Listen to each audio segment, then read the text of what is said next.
모든 사람은 행복하게 살기를 원합니다. 행복하게 살고 싶지 않은 사람은 한 사람도 없을 거예요.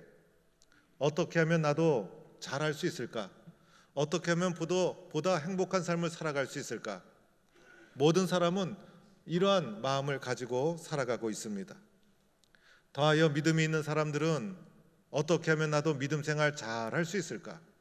어떻게 하면 하나님 앞에 쓰임 받을 수 있을까? 어떻게 하면 성숙한 믿음으로 나아갈 수 있을까라는 생각과 원하는 마음을 가지고 살아가게 되는 것입니다. 정상적인 신앙인이라면 이런 마음을 가지며 살아가는 것이 당연한 것이죠. 그런데 나는 변화되지 않아도 돼. 나에게는 아무 일도 일어나지 않아도 돼. 그냥 이렇게 살아야지라고 생각한다면 그 사람이야말로 문제가 있는 것이고, 정상적인 사람이라면 무엇이든지 잘하고 싶은 마음이 마음속에 있기 마련인 것입니다. 오늘 말씀에 등장하는 니고데모가 바로 이러한 사람이었습니다. 니고데모는 오늘 말씀을 통해서 보면 도대체 어떤 사람이었는가? 먼저는 유대인이라는 것을 알 수가 있습니다. 혈통적으로 유대인이었고 유대인의 후손으로 태어난 것이고, 유대인의 가치와 문화와 종교와 그 모든 것을 잘 습득해서 정상적인 전통적인 유대인으로 성장해 온 사람이 니고데모라는 사람이었습니다.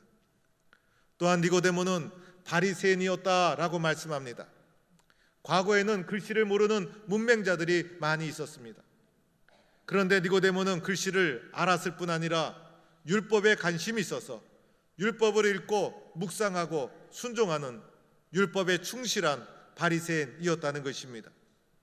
지적이고 교양 있는 사람, 그 사람이 바로 바리새인 니고데모였습니다. 또한 니고데모는 유대인 지도자였다, 이렇게 말씀하고 있습니다. 당시에 산헤드린 공회라는 것이 있었습니다. 이 니고데모가 산헤드린 공회원이었다는 것입니다. 오늘날 우리에게 적용하면 국회의원이라 할 수가 있을 것입니다. 젊은 나이에 출세를 해서 유명한 지도층 인사가 되었습니다. 많은 사람들에게 알려져 있는 인물이었습니다. 높은 지위에 있었던 사람이고 젊은 나이에 학식과 지식을 겸비한 출세한 관료였습니다. 많은 사람이 부러워하는 사람, 그 사람이 바로 니고데모라는 사람이었습니다. 그런데 이 사람의 특징 또 하나가 있다면 예수님께 관심을 가졌다는 것입니다. 놀랍게도 이 사람이 예수님께 관심을 가졌어요. 그래서 밤중에 예수님을 찾아오게 됩니다. 예수님께 관심을 가지는 것과 밤중에 찾아오는 것, 큰 용기가 필요한 거예요. 그런데 이 사람이 마음에 관심을 가졌을 뿐만 아니라 용기를 내어서 예수님을 찾아왔다는 것입니다. 오늘 이 사람이 밤중에 예수님을 찾아온 것 우리는 이해할 수 있어요.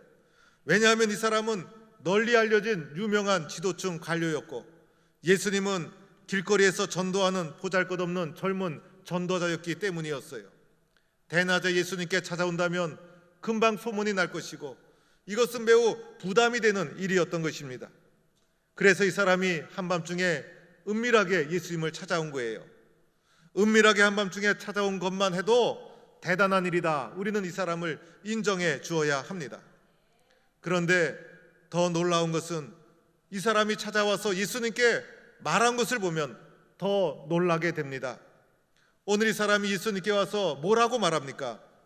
예수 선생님이여, 우리가 당신은 하나님께로부터 오신 선생인 줄 아나이다. 하나님이 함께 하시지 아니하시면 당신이 행하시는 표적을 아무도 할 수 없음이니이다. 이 사람이 와서 예수님께 당신은 하나님께로부터 온 선생인 줄 나는 압니다. 그리고 당신이 행하시는 표적 하나님이 도와주시지 아니하시면 할 수 없는 것입니다. 이렇게 예수님에 대한 믿음을 가지고 있었다는 것입니다. 여러분, 니고데모의 이러한 발언은 매우 놀라운 일이었어요. 유대인 바리새인이었지만은 폐쇄적이고 배타적인 사람이 아니었다는 것입니다. 이 사람 괜찮은 사람이었어요. 수용할 줄 아는 사람이었고 경청하는 사람이었고 배우려는 사람이었고 융통성이 있는 사람이었어요. 예수님의 말씀을 평소에 잘 경청했다는 것입니다. 자기 입장에서 보면 보잘것없는 거리의 전도자였지만은 예수님이 하시는 말씀을 잘 경청했어요. 결정적으로는 예수님이 행하시는 표적을 보고 깨달은 사람이 니고데모였다는 것입니다. 지금 우리는 요한복음 3장을 보고 있죠. 요한복음 3장, 예수님의 초기 사역이라는 것입니다. 예수님이 3장 앞에 있는 2장에서 첫 번째 표적을 행하게 됩니다. 가나의 혼인잔치에서 물로 된 포도주를 만드신 첫 번째 표적. 예수님이 첫 번째 표적 하나만 행하셨을 뿐인데 니고데모는 초기 사역에 벌써 한 가지 표적만 보고도 예수님이 어떤 분인지 마음에 받아들이게 되었고, 예수님이 행하신 표적을 보고 깨달은 사람이 니고데모였다는 것이에요.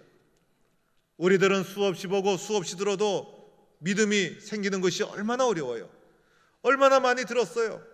그런데 보고도 듣고도 내 마음속에 믿음 생기는 게 그렇게 어려운데, 니고데모는 예수님 초기 사역에 하나의 표적을 보고도 예수님을 깨닫고 받아들인 사람이 니고데모였다는 것입니다. 이 사람은 평소에 율법에 열심이었어요. 그리고 이 사람은 영적인 갈급함을 가지고 있었던 사람이에요. 그런데 그 영적인 갈급함이 율법을 통해 체험받지 못했어요. 이 사람은 하나님에 향한 진실한 마음이 있었던 사람이었어요. 여러분, 사람은요, 이러한 영적인 갈급함과 영적인 필요를 가지고 있는 것이 사람 존재라는 것을 알아야 합니다. 어떻게 살아가는 것이 최선일까? 어떻게 살아가야 행복할까? 어떻게 살아가야 영적인 갈급함을 체험받을 수 있을까? 어떻게 살아야 후회 없는 인생을 잘 살 수 있을까? 사람의 마음속에는 이런 마음이 있어야 되는 것입니다. 여러분, 이러한 영적인 호기심, 하나님을 향한 마음, 그리고 어떻게 하면 은혜를 받을 수 있을까? 이런 간절하고 더 잘하고 싶은 마음이 있는 자가 하나님의 은혜와 축복을 누리게 되는 것입니다. 니고데모가 이런 마음을 가지고 누구에게 찾아왔어요? 예수님께. 이런 마음을 가지고 첫 번째 표적과 말씀을 듣고 예수님께 찾아온 사람이 니고데모였다는 것입니다. 우리도 오늘 예수님 앞에서 이런 마음을 가져야 합니다. 예수님, 제가 어떻게 해야 은혜를 받을 수 있을까요? 예수님, 어떻게 제가 은혜 받는 삶, 가치 있는 삶, 영원한 삶을 살 수 있을까요? 예수님, 제가 어떻게 해야 하나님의 자녀로 살아갈 수 있을까요? 예수님, 제가 어떻게 해야 이 세상 속에서 구원받은 백성으로 기쁨한 삶, 행복한 삶을 살아갈 수 있을까요? 예수님 앞에 우리는 이런 마음을 가지고 나가야 될 줄로 믿습니다.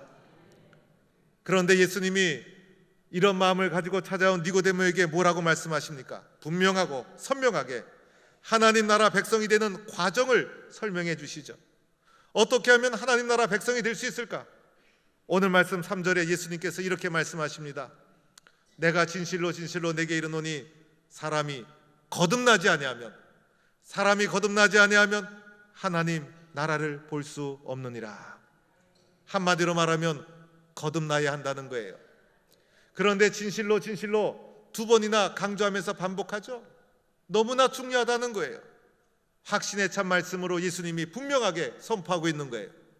어떻게 하면 우리가 보람 있고 행복하게 하나님 나라 백성으로 살아갈 수 있을까? 거듭나야 한다는 거예요. 새롭게 태어나야 한다는 거예요. 위로부터 태어나야 한다는 거예요. 사람은 두 번 태어난다고 하죠. 한 번은 육으로 태어나고 한 번은 영적으로 태어나는 것이 사람 존재인 거예요. 육적으로 태어나는 삶이 아니라 영적으로 하늘로부터 다시 태어나야 한다는 것입니다. 사람이 얼마나 지혜로운지 몰라요. 그래서 어느 날 보면 사람이 이룩한 문명, 과학 얼마나 발달되어 있는지 몰라요. 그런데 사람의 문명과 과학이 발달될수록 사람이 일으키는 범죄는 더 잔인하고 더 추악한 것을 보게 됩니다. 여러분, 우리는 전적으로 타락된 존재예요. 그래서 사람의 개발, 사람의 발전을 통해서 하나님 나라 백성이 될 수 있는 것 아니라는 거예요.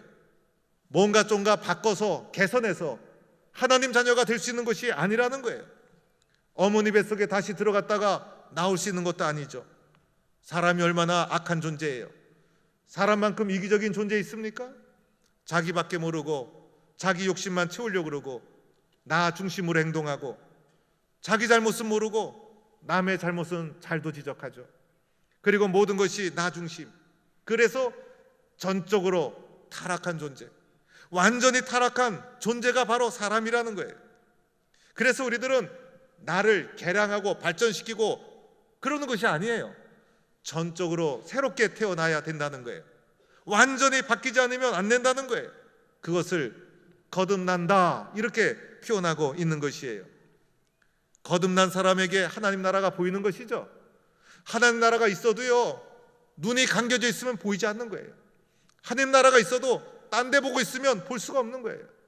하나님 나라는 거듭난 자에게만 보여지게 되는 것입니다.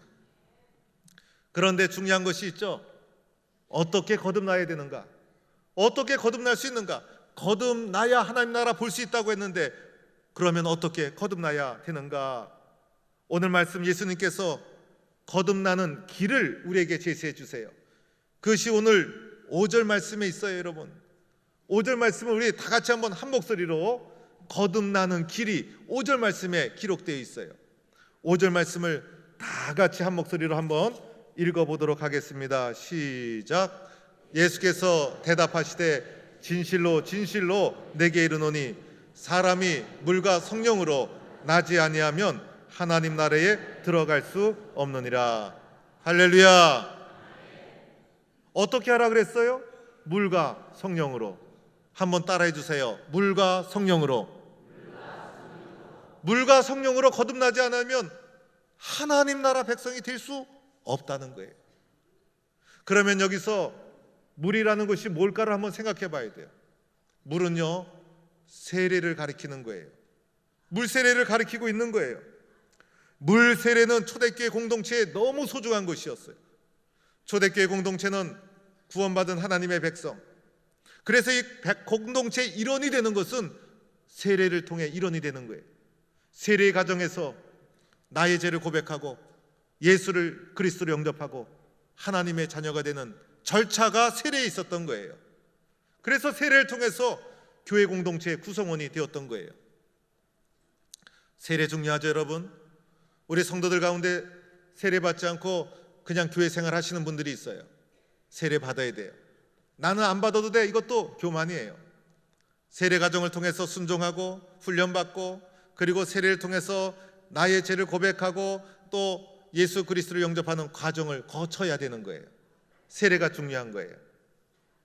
그런데 이 세례 속에 있는 의미 중에 가장 중요한 것이 뭘까를 생각해 봐야 돼요. 그냥 형식적으로 세례만 받으면 되는가? 그렇지가 않아요. 세례 속에 있는 가장 중요한 의미는 회개예요. 회개해야 세례 받잖아요. 회개해야 예수 그리스도 영접하잖아요.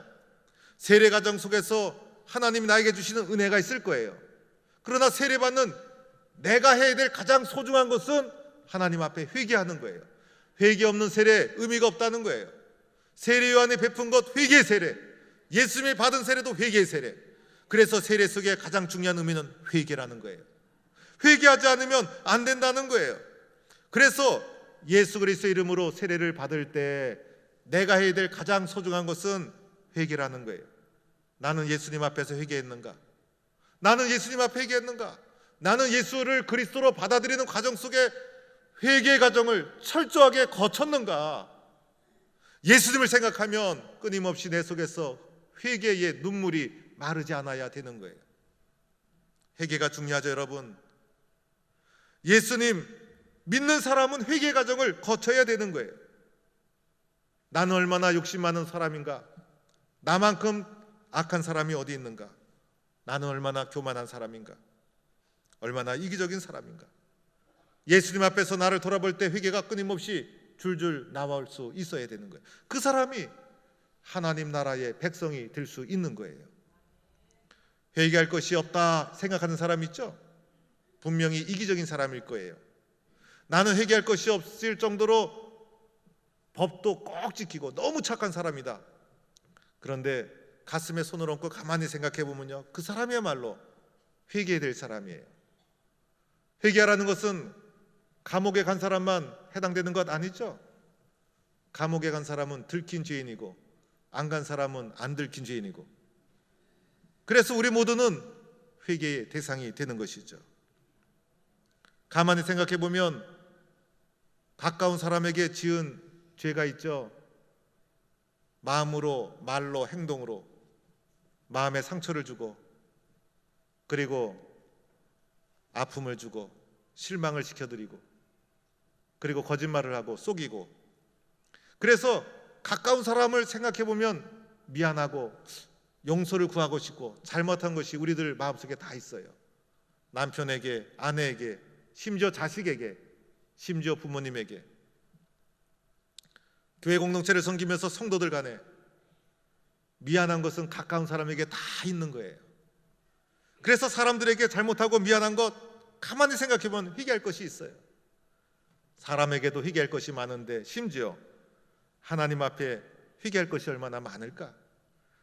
잊고 살아가서 그렇지 내가 하나님 앞에 얼마나 회개할 것이 많을까? 하나님이 나를 보시기에 하나님이 믿을 수 있는 사람인가? 내가 도대체 하나님이 믿을 수 있는 사람인가? 내가 하나님 앞에 무의식적으로 또는 의식적으로 사람을 눈은 의식하면서 하나님의 눈을 의식하지 않고 지은 죄 얼마나 많을까?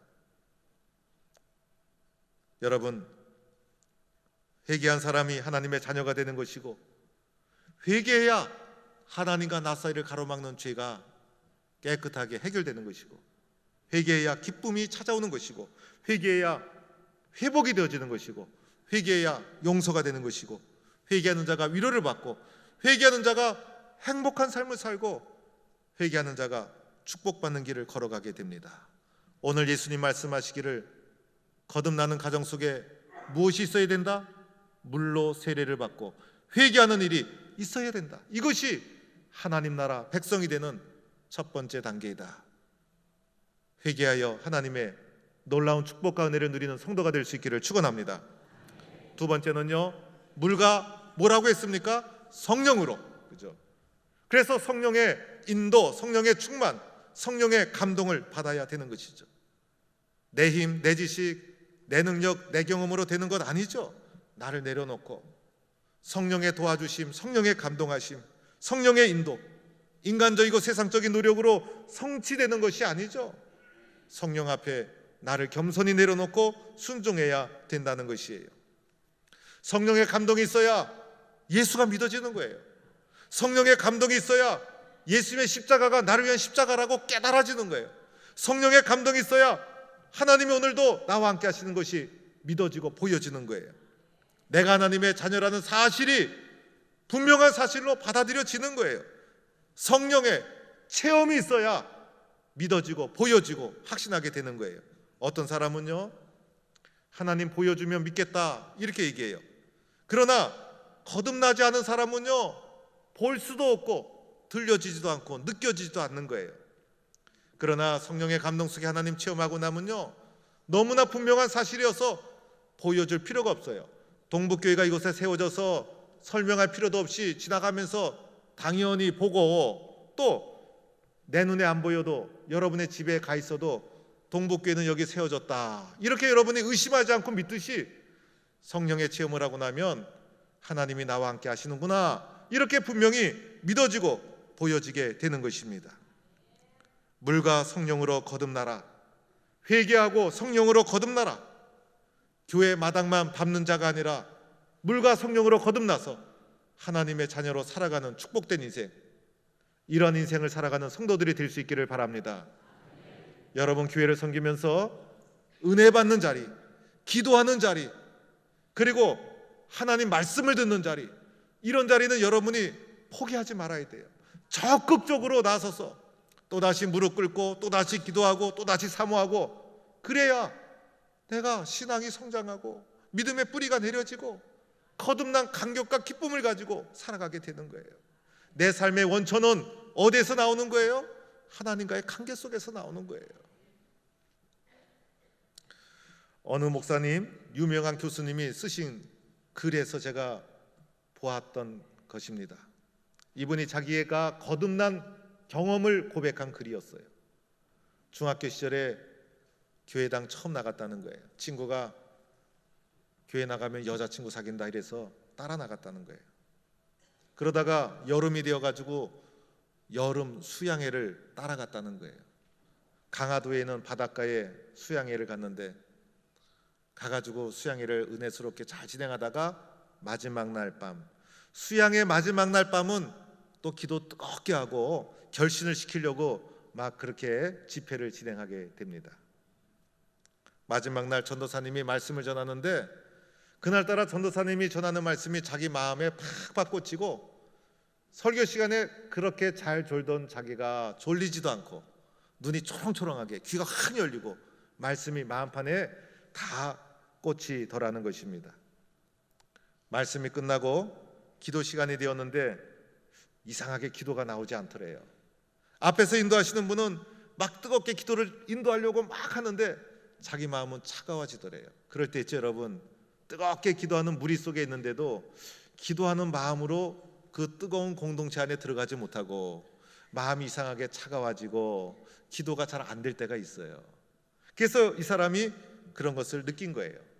그러나 앞에서 기도 인도하시는 전도사님이 기도를 자꾸 시키니까 순종해서 기도는 해야 되겠고 마음은 차갑고 너무 답답해서 성령님 기도가 안 돼요.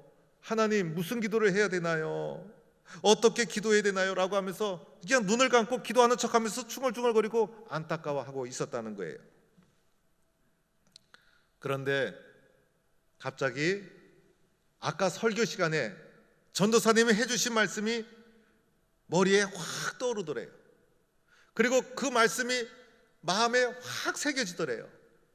그러면서 그 말씀이 자기 가슴을 팍 때리는데 그 말씀이 로마서 5장 8절의 말씀이었어요.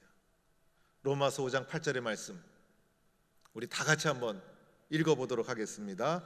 시작. 우리가 아직 죄인 되었을 때에 그리스도께서 우리를 위하여 죽으심으로 하나님께서 우리에 대한 자기의 사랑을 확증하셨느니라. 이 말씀이 갑자기 가슴을 찌르면서 믿어지더래요.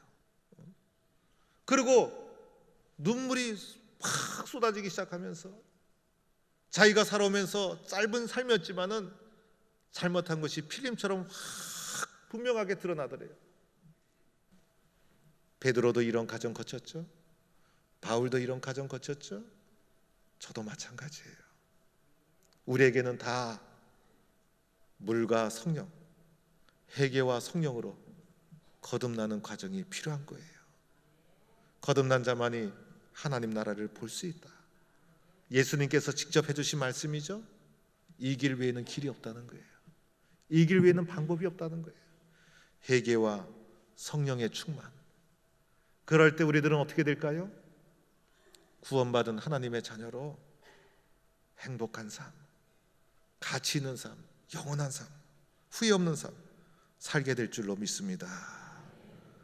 회개와 성령의 도우심으로 행복한 신앙생활, 세상에 살면서 우리가 문제를 겪어요. 그러나 원망하고 근심, 염려가 아니라 하나님이 함께 하시는 것을 실제로 믿고 기도해서 응답받고 하나님 나라 백성으로 기쁨의 삶을 살아가는 능력 있는 신앙인으로 쓰임받는 성도가 되기를 주의 이름으로 축원합니다.